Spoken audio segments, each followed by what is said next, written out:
Hey, I'm Courtney Waterman, your tutor. Lover of anime, manga, and math.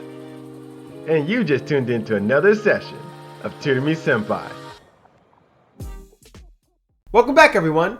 Today we're jumping into a 7th grade topic, corresponding angles. Now, if you're new to my channel, I've put timecodes in for this video in the description box below. So use that to skip ahead to whatever part of the video you think is most interesting. As always, if you have any questions about what you see today or even your own homework, you can always put in the comment box below or visit me on my Facebook page at Tutor Me Sempai and tell me all about it there. Today's video should be a rather short one, so leave a like, smash the subscribe, and let's get started. Before we jump into finding corresponding angles, let's talk about how corresponding angles are formed. Now, corresponding angles are formed when you have two lines, and it doesn't really matter how these are drawn. They just need to be two straight lines, parallel or not, such as these, with a third line intersecting them like this. Whenever you have two lines, two straight lines, drawn in this fashion with a third line, you notice that you create 8 different angles. 1, 2, 3, 4, 5, 6, 7, 8. And this line that crossed over those two straight lines has a special name. This line here is called the traversal.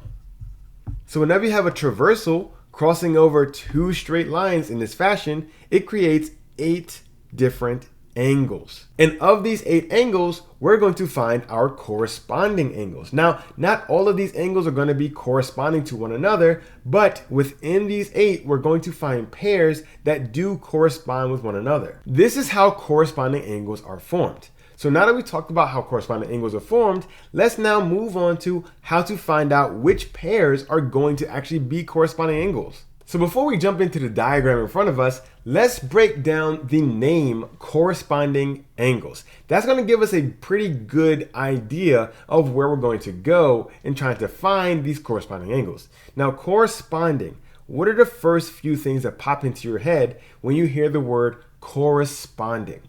Personally, I think of similar to, or let's say a correlation with, or related in some fashion. So corresponding, if something is corresponding with one another, they're related somehow, some way. So let's attack this with that mindset.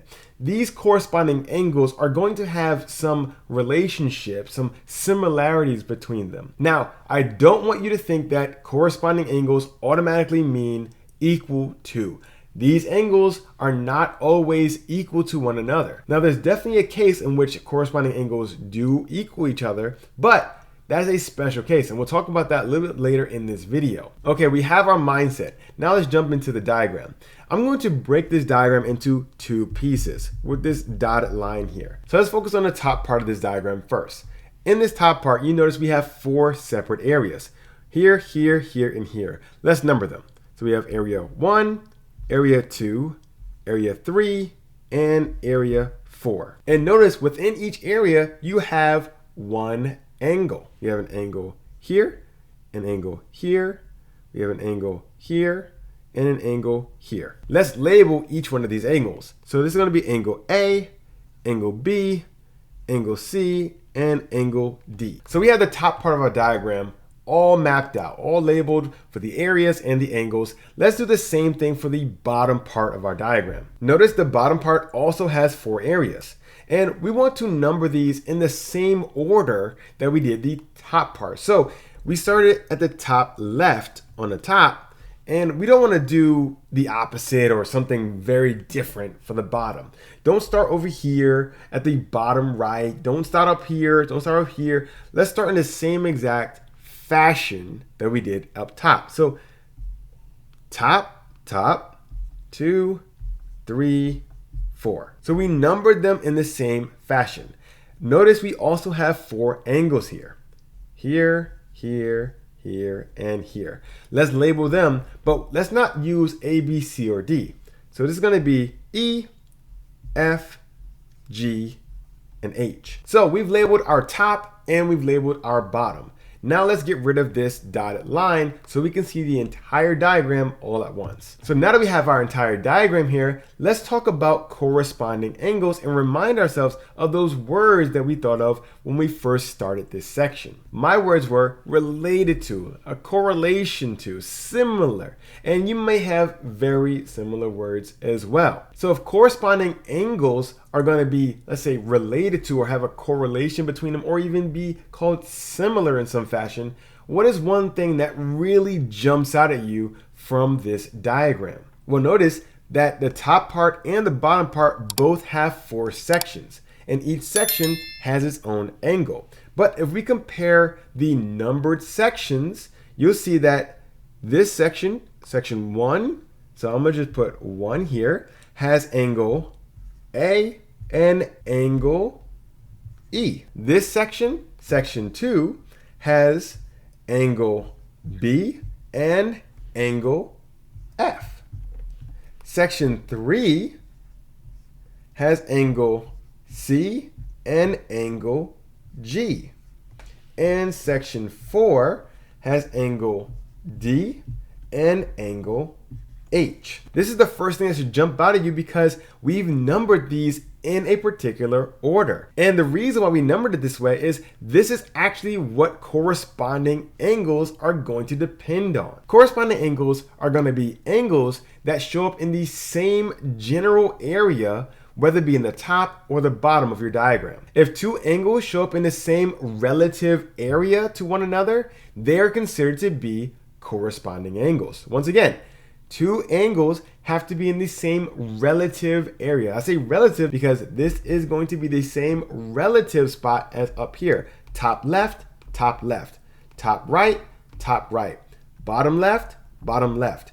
Bottom right, bottom right. So you give them the same numbers and you pick out which angles are going to be in those areas. So these angle pairs that we figured out here are going to be our corresponding angles. But note, these corresponding angles are not necessarily equal to one another. Now they can be, but they might not be as well. We don't have any information here that's going to let us know that they are equal. So don't assume that just because they're corresponding angles that they are equal. Now I told you, there is a special case in which these corresponding angles would be equal.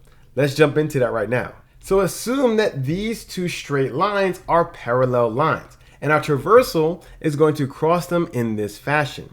Parallel lines actually give us some special characteristics that are not afforded to corresponding angles otherwise. Now what do I mean by that? Let's label our angles again. So this is A, B, C, D.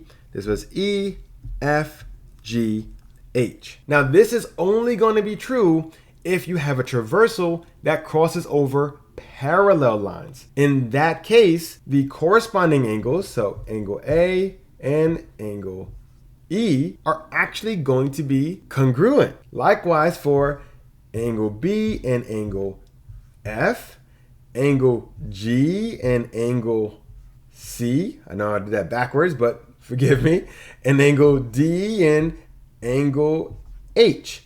Each pair is going to be congruent with each other. And that's only because the traversal crosses over 2 parallel lines. If you don't have 2 parallel lines and you have a traversal that crosses over it, creating our 8 angles, we don't have them being congruent. Now, if you don't know what congruent angles are, I have a video on that. You can find it up here. But the quick and easy is a congruent angle or congruent angles are going to be 2 angles that have equal measure. So their actual value is the same. So you have 2 angles. If one's 30, the other one's 30. If one's 45, the other one's 45. So angle A, whatever that value is going to be the same exact value as this angle E. So this is going to be the special case in which when you have corresponding angles, they are actually going to be congruent as well. So I hope you're following today's examples. I hope you see that finding your corresponding angles shouldn't have to be that difficult. As long as you know your general relative area to one another, whether you're on top or bottom, you're going to be able to find your corresponding angles. Also, remember, your corresponding angles are not necessarily guaranteed to be equal. But if you have 2 parallel lines and a traversal that goes through them, then you do have them equal. But if you had any questions about what you saw today, or even on homework, you can always put it in the comment box below, or visit me on my Facebook page at Tutor Me Sempai and tell me all about it there. If you haven't done so already, remember to leave a like. It really helps the channel by letting YouTube know that you found this video helpful. And if you found the video helpful,